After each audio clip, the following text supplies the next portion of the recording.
Aujourd'hui, on a souhaité réunir l'association qui défend la mise à 2 fois 2 voies de la RN 141 sur Yersac-Malvieille. C'est une priorité, c'est une urgence.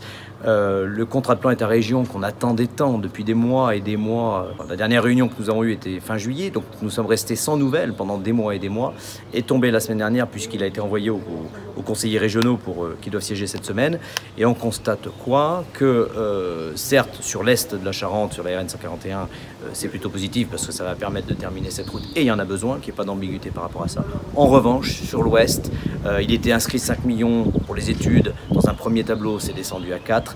Et même la convention de financement que nous avions proposée, où les collectivités, grâce au département et à Grand Cognac, prenaient 60%, eh bien, n'est pas suivi d'effet. Donc, on est vraiment en colère. Ça montre plusieurs choses. D'abord, que la région, avec ce dogme de ne financer aucune route nationale, eh bien, on a un CPER qui est complètement déséquilibré par rapport aux autres régions. Et pour des territoires comme le nôtre, c'est très préjudiciable. Donc ça, c'est un premier appel que la région revoie ce dogme. Elle est capable parfois de faire des exceptions dans d'autres départements, on l'a constaté, pourquoi pas pour nous. Et deuxièmement, eh bien, il y a 18 mois, nous avions proposé que le département prenne la maîtrise d'ouvrage de cette route. Certes, le financement allait être compliqué, il ne faut pas se raconter l'histoire, mais au moins on était maître d'un calendrier, on pouvait se projeter sur 15 ans, en disant on y va, 3 km par 3 km et on y arrivera. Et malheureusement, le département, la majorité n'a pas souhaité le faire.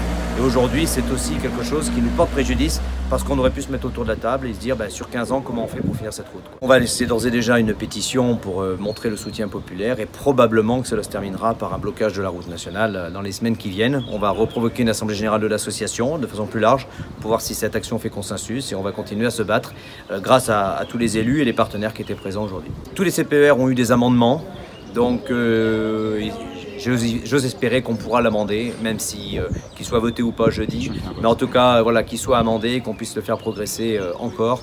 On en a besoin parce qu'en plus, malgré une image globale qui pourrait donner un sentiment d'être très favorable pour la Charente, les chiffres qui ont été donnés aujourd'hui montrent bien, par exemple sur les lignes ferroviaires, qu'on fait partie des 2 seules lignes simplement où il y a un cofinancement du département. Les autres lignes, c'est entièrement financé par la région. Bref, finalement, la lecture fine du CPER n'est pas si favorable que ça pour le département. Donc il y a quoi mener des actions.